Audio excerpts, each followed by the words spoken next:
For those of you that I don't know or who are new to this group, my name is Erin Brown. I am Program Director for ISN, and thank you so much for gathering with us today. I think especially, with yesterday in the news of the verdict in the Derek Chauvin trial, it's wonderful to gather with a community of people who are committed to racial justice work and continuing that work within our own greater community and your own local communities as well. So thank you so much for being here. I'm really excited to welcome Eric Clayton and Toni Moore-Duggan from St. Ignatius Parish in Baltimore today to share a little bit about their work. They're both members of the Anti-Racism Task Force at their parish. So I'm going to turn it over for them. They will share their remarks, and then at the end, we can open it up for a little bit of time for question and answer. So if you have any questions, go ahead and either put them in the chat for later or save them, and you can unmute after the presentation. But without further ado, I'll hand things over to Eric and to Toni. Thanks so much to both of you for being here. Great, thanks, Erin. Thanks for having us. Good to be with everybody today. We have a brief presentation we'll move through just to kind of give you a sense of what our anti-racism and racial justice work looks like at St. Ignatius. I want to start with a very, very brief video that gives you a sense of the parish and what we're about.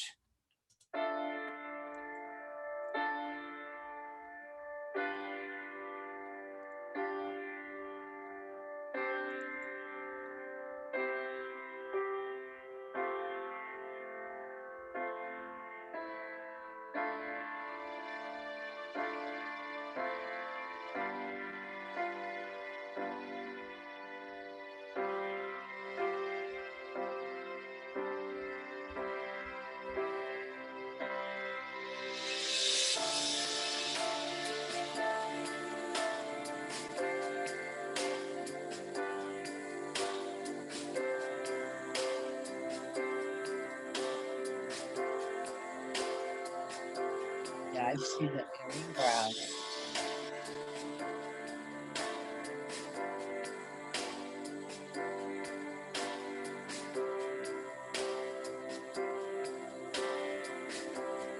You do.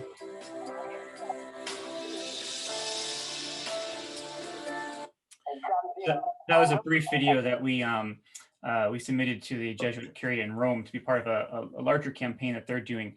But I love that video because the stories are really embedded in the walls of our parish, and Father Casciati is so intentional about making sure everyone sees themselves in those stories. So Toni, I want to turn it over to Toni to get us started with her reflections on our work at the parish. Toni? Thank you. We believe that the call of Christ the King draws us together as Christians, guided by Catholic social teaching and, more importantly, by the Word of God. These guidelines call us to recognize, acknowledge, stand up, and advocate for each other. The call of our faith is particularly and acutely challenged today. The pandemic, racial unrest, political strife, and environmental dis-ease affects not just us, but the entire universe. We are called to movement. We are called to live the magis, the more. When we speak anti-racism, it is another way to acknowledge the gospel call to love one another. It is not a space we arrive, but a greater call to a way of life. Anti-racism, love one another, is a way of life. Ibram Kendi, in his book, How to Be an Anti-Racist, refers to race as a mirage, one we do well to see, while never forgetting it is a mirage. What I like best about this mirage image is that the closer we get to the mirage, the more it dissolves before our very eyes and we see our humanity. But to see each other, we must get closer. We must come to know each other in relationship. We must hear each other's stories. Kendi also says, to be an anti-racist, we must recognize the reality of biological equality, that skin color is as meaningless to our underlying humanity as the clothes we wear over our skin. Another way we say it is, we don't see things as they are, we see things as we are. Freddie Gray died in Baltimore, April 19, 2015. As an African-American member of a Catholic church that was more than 95% white, I stepped up to be chair of the Racial Justice Committee. Ignatian spirituality continually challenges me to be a better person.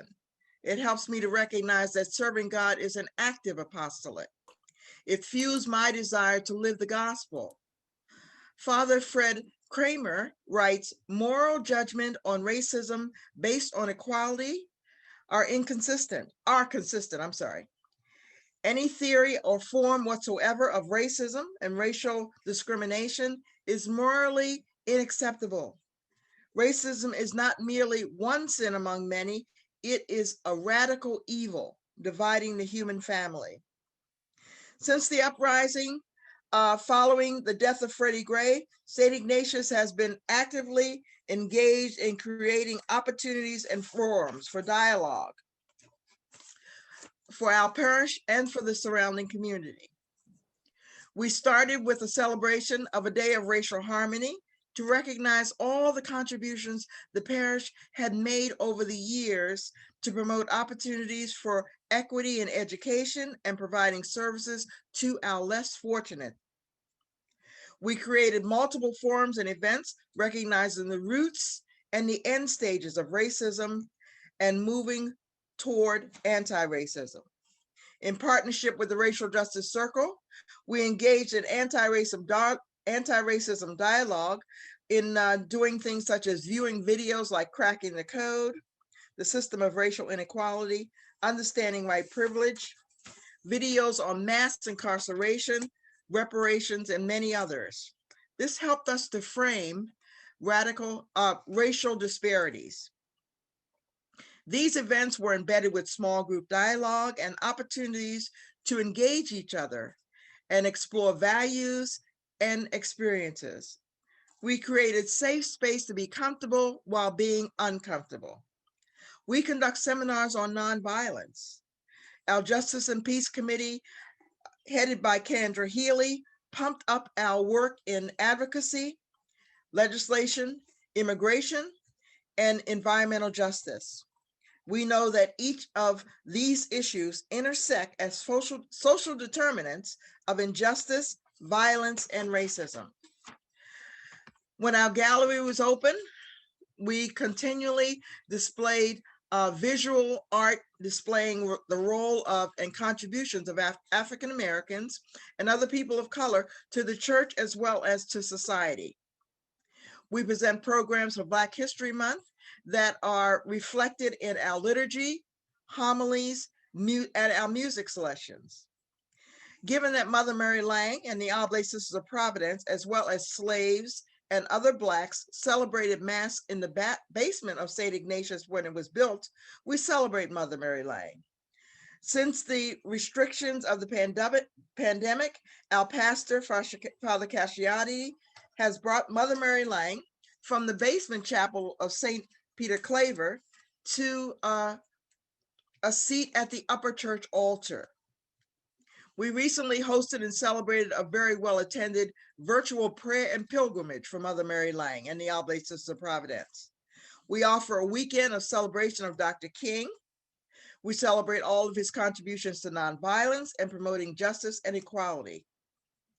We do this through presentations, movies, videos, and some activities. We proudly post our Black Lives Matter signs on the front of our church and our school. We've given out Black Lives Matter signs to the community. We display a portrait of Our Lady of Nonviolence in our narthex, as well as that beautiful tableau. We advertise and encourage community movement and involvement to participate in nonviolent Black Lives Matter rallies and the work of the Racial Justice Circle. We create a virtual racial justice forum that speaks to racial justice, all the incidents and concerns, and is continually updated by Michael Barrett of our Justice and Peace Committee. Our loaves and fishes continue to provide food and clothing to our less fortunate. Henry Nouwen writes in his book, The Wounded Healer, that revolution leads to conversion.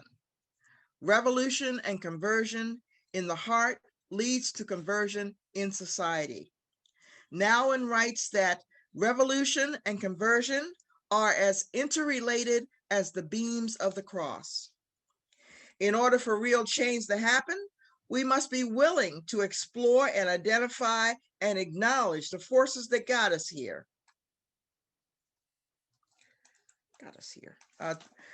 To the space of great unrest. And then and only then can we unite and move forward. Kingdom, in his book on how to be a racist, also says the heartbeat of anti-racism is confession. It is self-reflection. We each struggle with varying degrees of implicit bias and microaggression. When we recognize and accept our humanity, then we can accept ourselves, accept others, forgive ourselves, forgive others, and do better. What scares me most is indifference. Those that say, it's not bothering me, so why should I get involved? The interrelationship of the words of our Sunday Gospels and our call to action should only strengthen our resolve to love one another even more. Our faith should embolden us to explore and risk getting to know each other better. It should be light and willingness that beckons us closer to the consolation of knowing each other. And we move forward, and as we move forward, we are in the company of Jesus. St. Ignatius has always been heavily involved in social ministry. St. Ignatius is gifted with a shepherd in Father Jim Casciati, who does not shy away from challenging our community to live anti-racism. He takes every opportunity in homilies, in his weekly presentations on the e-zine, to challenge, underlie, and embolden, and replenish us to follow the gospel wherever it leads. Eric? Thanks, Toni. So as everyone can hear from Toni's beautiful reflection, our parish has been for a long time heavily involved in the work of racial justice. And yet when George Floyd was murdered over the summer, I think of cannonball moments, right, in our Ignatian tradition, those moments that really kind of come out of nowhere, hit us, and really make us reevaluate our paradigm, how we're viewing the world.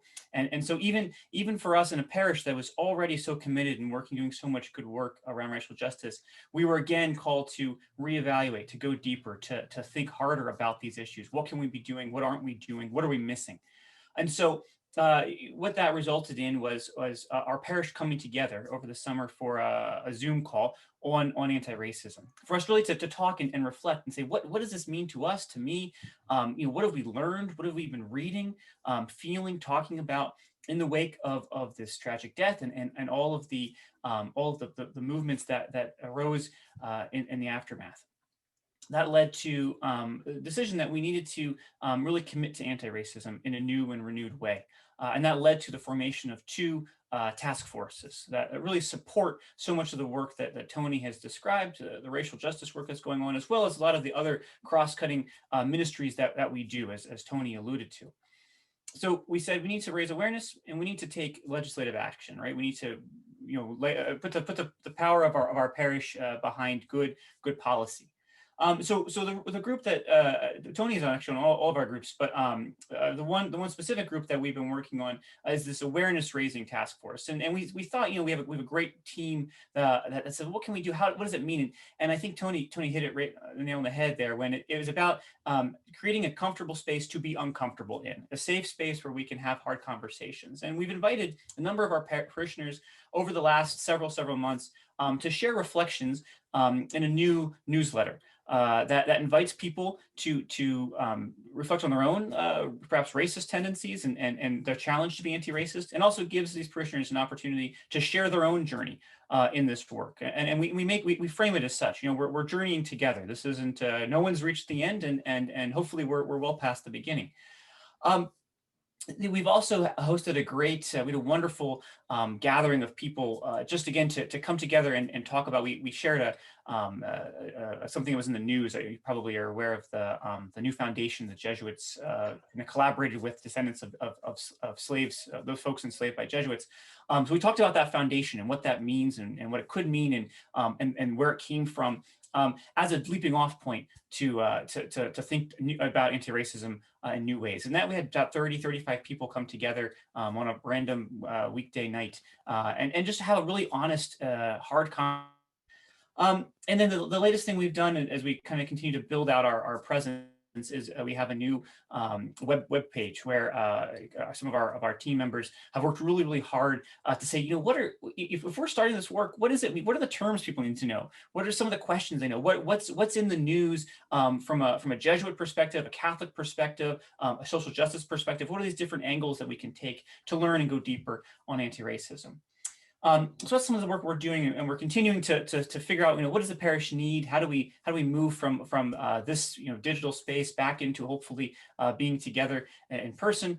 And we're trying to really form a group, a cohort of folks that are once they've read our reflections and felt called to share their own reflections, then they're gonna be that much more engaged and ready to take advocacy action, and really go that extra step.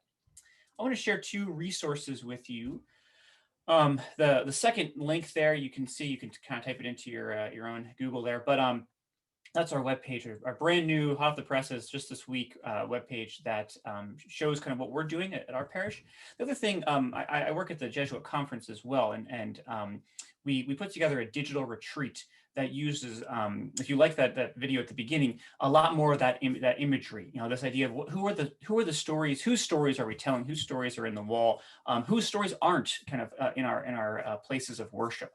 And it's a 4-part digital retreat that really digs deep into our parish community and what Father Casciati is trying to do. And I think is a great kind of reflective tool for other parishes and schools to use as they think critically about, who's in there, who are the stories that they're lifting up and whose aren't being told. So I'll stop there and I'll turn back over to Aaron, but we're happy to take questions. I know Toni is happy to take questions as well. Thanks, Eric and Toni. Yeah, I would like to open it up for any questions that folks have at this time for Eric and Toni before we move into small groups. I will just mention too that I dropped in the chat box the 2 links that Eric was referencing.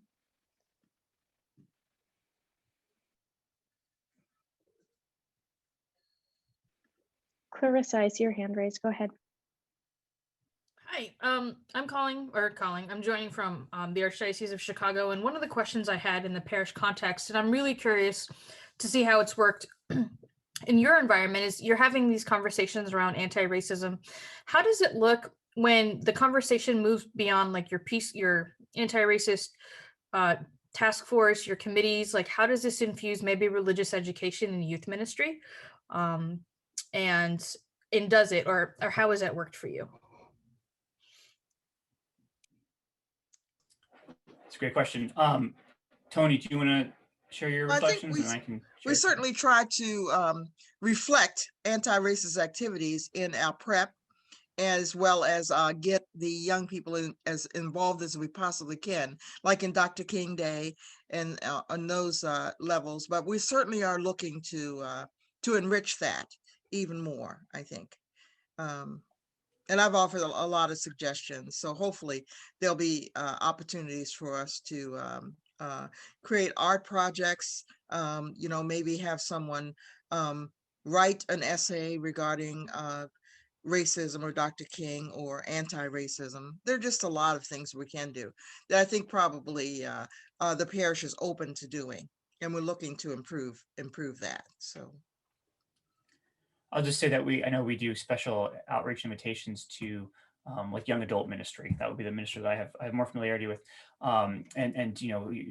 have a lot of our team are leaders in that ministry already. But how a lot of the stuff we do at the parish is kind of at that intergenerational ministry work. So just make sure people are invited and can see themselves reflected in who is facilitating.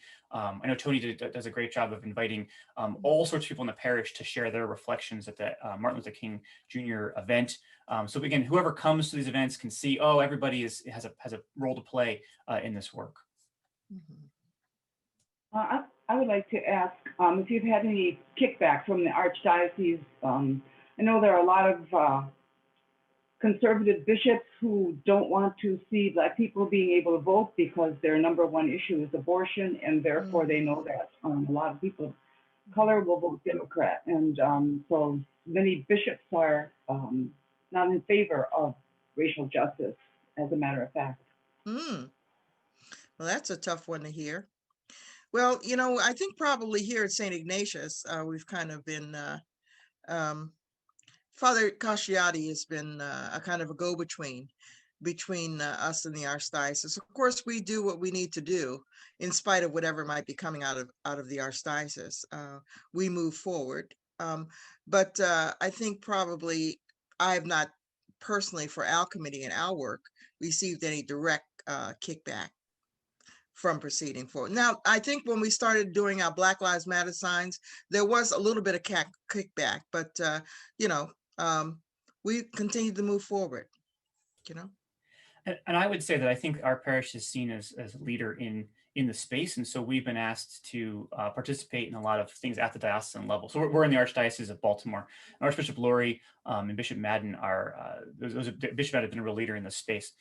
So I think we have real advocates in in this work. At least kind of the door is open. There's not any kind of clash in what we're doing, and I know that the Archdiocese has been doing a lot of its own work in racial justice. So I think because our parish has been really working and thinking about this for a long time, that meant when the Archdiocese had questions or needed input, I think we have a ton of our parishioners are involved at that level as well. But I can't speak to other dioceses. Mm-hmm. Clark, I see you have your hand raised. Go ahead. Hi, I'm Deacon Clark Cochran from St. Peter Parish in Charlotte, North Carolina. And what I guess I'm kind of interested in is sort of what kind of parish is St. Ignatius in terms of a number of parishioners, demographics, age, and so forth. And then how do you know whether anything has changed over the year in the way parishioners think about themselves, think about racism, are engaged or not engaged? Do you have a kind of before and after sort of sense of the parish? Thank you. I think that's an excellent question. I think we're in the middle of doing some measurements as far as survey. We're putting out a survey to the parish to see how engaged people are given the virtual medium that we've been forced to use because of the pandemic. But I think probably people are more involved just than when I started here over 20 years ago. I do sense people becoming more involved. Now, I wish there was greater attendance at a lot of our seminars and things that we presented in the past, but everything's changed since the death of Mr. Floyd. Everything has changed. So I think people are looking for ways to kind of demonstrate that they are, that all lives matter, that Black lives matter. So when you say you'd like more attendance, what would be kind of a standard if you do a video or a discussion or dialogue? Would it be 10 people, 20 people, 100 people? What would be your kind of?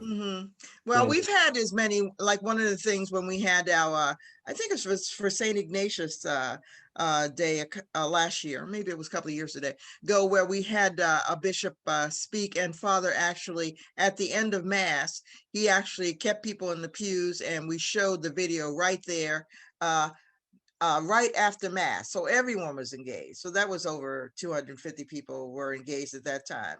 And when we've had our little seminars, we've had as many as 50 people to as little as maybe 12 people for different events. So, and we've had more than 50 people too, particularly when we did like Cracking the Code, very well attended. We had over 60 people at that event. So I can't honestly say that there are as many people that come as we would like to come, given the size of the parish that we have, and we have a relatively large parish. But they will engage in activities if we ask them directly to do so. So I don't know if we're that far ahead in that regard, but you know, we show up and we present. So Thank you. mhm. Can I ask, when you had kickback regarding the Black Lives Matter sign, how did you address that? Did you address it, or did you just ignore the kickback and just continue forward? Because we've had a little bit of a situation too, and with people making comments, etc. And Sure. it's hard to know how to handle that. Mhm. Our parish is in a suburb of Milwaukee. Mhm. So Yeah, I understand. We just kept going, actually. At one point, they said that we couldn't have it on one side of the street, so we went to the in front of the church, so we went to the other side of the street. Or, you know, we just kept moving forward, and we keep inviting people. More people from our parish are showing up at our Black Lives Matter rallies. So there's a lot going on. It's a little tricky, but you know, I have to say personally, as I don't get lost in all those distractions. You know, the work is just too important. What we do is just too important. So, you know, I always tell them they'll catch up. We got to keep going. They'll catch up. Mhm. Meredith, I see your hand up, and then I'm going to go to a few questions in the chat. But if you all continue to have questions, go ahead and Thanks. I'm Meredith Manning. I'm a parishioner at St. Dominic Church in Shaker Heights, Ohio. And you mentioned the newsletter for parishioners to share their own anti-racist journey. Do you happen to have like one that you'd be willing to share, or Oh, we got could you plenty. say more about? I'm Eric? just curious about the format, and I'd love to actually read one if that's. Eric, you want Yeah, to? I'm just so I can pull it up. I think we literally just got this site up like today. So if you actually go to our anti-racism website, at the bottom you'll see a number of things. The parishioner anti-racism self-reflections. That's the series that we've done so far, and those are all. Let's see. I think they're just Google Docs right now, but. Yeah, so they're just Google. Well, they're going to be format again. This is like hot off the presses, but you can see the format that we do. So what we invite people to do here is not just to share kind of like here's my thoughts, but to kind of package it in a reflective way. So the idea was at the beginning, the first quote. You know, what are you reading, or what quote has stuck out to you, that or what piece of scripture or whatever that is making you think differently about this work. Then tell your story. What and sometimes that means someone shared like an image that really kind of spoke to them. So then share a little story, a little anecdote. We try to keep it about 200 words, so it's brief. So people aren't. This isn't like a commitment for people. And then share some reflection questions, and then we invite people to write a prayer that they might invite others to say or to carry with them throughout their week. And that's it. So it's very simple format. And that's what we try to do. Obviously, it changes based on who's writing and kind of what we can get out of people, but that's the main format. Great. And do you provide the initial quote, reflection, scripture at the top? I'm looking, happen to be one now. The people pick their own. Yeah, they pick their own. It's totally up to the writer. Yeah. We had someone wrote a poem. Like it's. I mean, I don't force anyone to do anything. If they however they feel called to express their reflection is really is good and well. Great. Thank you. Eric and Toni, I have a question from the chat. Someone asking for clarification between the difference of the different groups at your parish. So racial harmony, I think you mentioned the racial justice circle, and then a justice and peace committee, if I'm remembering those correctly. Okay. So how are they different and how are they connected? Okay. The racial harmony is not a group. It was a day of racial harmony. It was a celebration of all the positive things that we were doing toward anti-racism. And the Racial Justice Circle actually is a group that's in the Archdiocese of Baltimore that we work with, and they help with facilitating dialogue, group discussions when we have videos, the Black Lives Matter movement, all those kind of things. It's a growing movement that's in the Archdiocese where we actually go to the different parishes and promote dialogue, honest conversations about race. So we just meet over like a 4-week period, and we just kind of every week. We just present a video, we have a discussion, and we talk about racial justice. We've done it many, many times at St. Ignatius on different occasions. Yeah. So, and the Racial Justice Committee, actually, of which I chair, is part of the Justice and Peace Committee. Given what happened with Mr. Floyd, then Father Casciati challenged us to and created the Anti-Racism Task Force that was even more current, with a legislative as well as an advocacy arm. So. Thanks, Toni. Another question that someone asked was sort of what does this look like, the work being done by volunteers versus paid staff at your parish? Nobody's paying me anything. And I don't think Eric's getting anything either. No, I keep asking, but I don't, that's nothing. Yeah, right.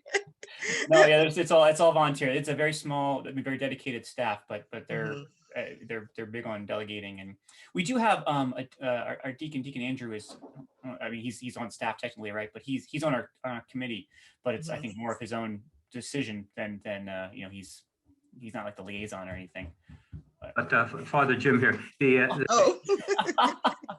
the thing we have here is our communications guy. We spend a lot of money on the website and e-zine and all this sort of thing. And so that's sort of the paid staff part, the making the videos, putting things together. But the real legwork is our folks. That's amazing. Great community effort. I'm a little behind in the questions in the chat, but Jim Boyd, I think you had your hand up earlier. Am I incorrect? Did you have a question? I did, but I put it in the chat, but as long as I'm on, I'd like to know whether St. Ignatius does any outreach or dialogue with other faith communities in your area. Well, we certainly encourage ecumenical movement. We've made, I know we've made movement in the past with various ecumenical churches in the past. Like we have a big interfaith service every New Year's Eve where we invite all the different parishes to participate and all the different religious congregations to participate. And, you know, we encourage them. We've had partnerships with I think it's a Presbyterian church. We encourage it. It doesn't always pan out as well as we'd like, but we certainly are open and we encourage that as much as possible. One of the things is that we're a downtown sort of destination church. It's Jesuit alumni from all over the area. And then the other churches in the Protestant churches in downtown Baltimore, also none of the leaders live in the neighborhood. So it's hard to get the different congregations. They're coming from all over the place. And there's not like a neighborhood, a common neighborhood thing we're doing. So it's more the urban, more around it. So it's been tough, like making specific partnerships with specific congregations. Except the Unitarian Church nearby. We've done some things with them. I do want to leave time for breakout rooms and small group time, but I'm going to turn to one or two last questions. One in the chat is, what form of internal scrutiny do you use to assess the needs of your parish relative to anti-racism efforts? Father Jim, I think probably right now we're in the midst of assessing that.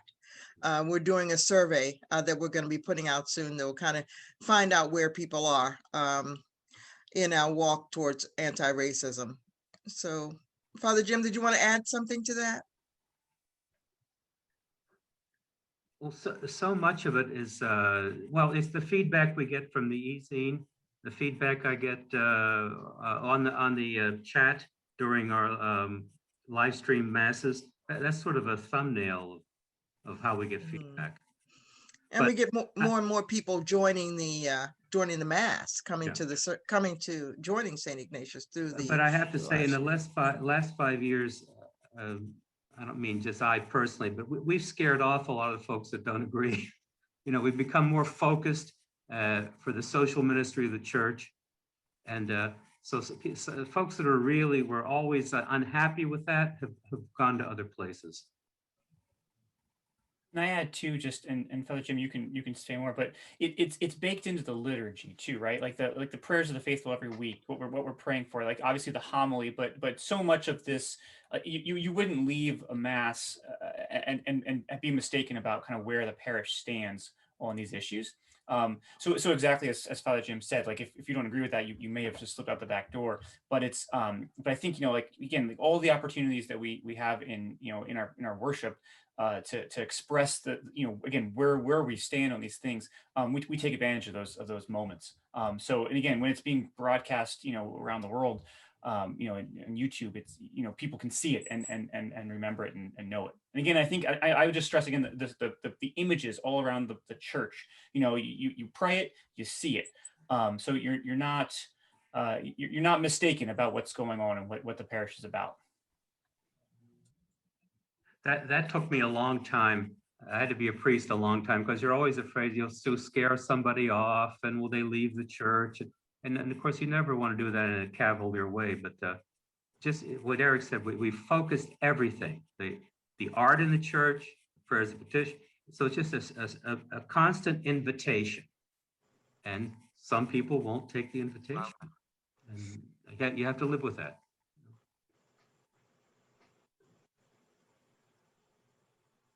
Like I said, I do want to have time for breakout rooms, so I apologize to those who have questions that we didn't have time to address in this moment. But for about the next 25 minutes, I'm going to go ahead and open breakout rooms. But before we hang up for the day, I am going to share 4 announcements. One, ISN has been working on a survey on race, justice, and equity that will be sent out to you and to other individuals in the parish setting. I believe on Monday, and we would invite you, request your help in completing that, and also feel free to share it with other people within your parish. We're looking for as many perspectives and voices as possible, and we're looking for feedback from all of you in really response to racial justice work, what we're doing that is working for you and what we can look to do in the future. We're creating an action plan for our organization and hoping to create programming and resources that can serve our network, so that can serve all of you. So your responses in that survey are really helpful, and we're really grateful for your participation in that. So that should come out again on Monday and will be open through mid-May.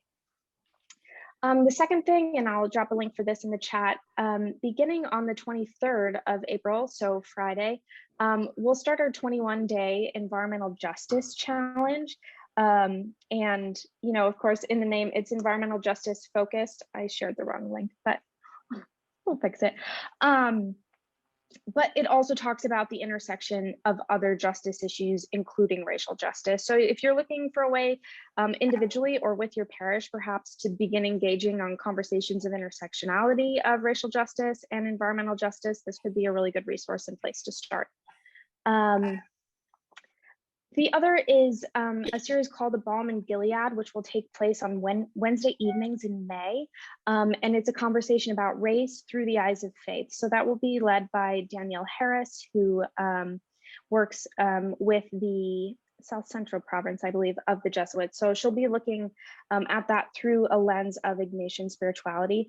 I do have a slight disclaimer on that, is that we're currently at capacity for that program, but we do have a wait list because we intend to share the recordings with anyone who wouldn't be able to actually attend in person due to our capacity. So if you want to sign up for the waitlist, we'll send you those recordings. And then the only other announcement I have is that on May 5th, we will open registration for our annual Ignatian Family Teach-In for Justice. We'll be offering both virtual and in-person offerings this year. So in person, we'll be welcoming Father Greg Boyle and Father Brian Massingale as keynote speakers. And we'll be continuing to invite speakers and to finalize that list across time. That's taking place November 6th through the 8th in Washington, D.C.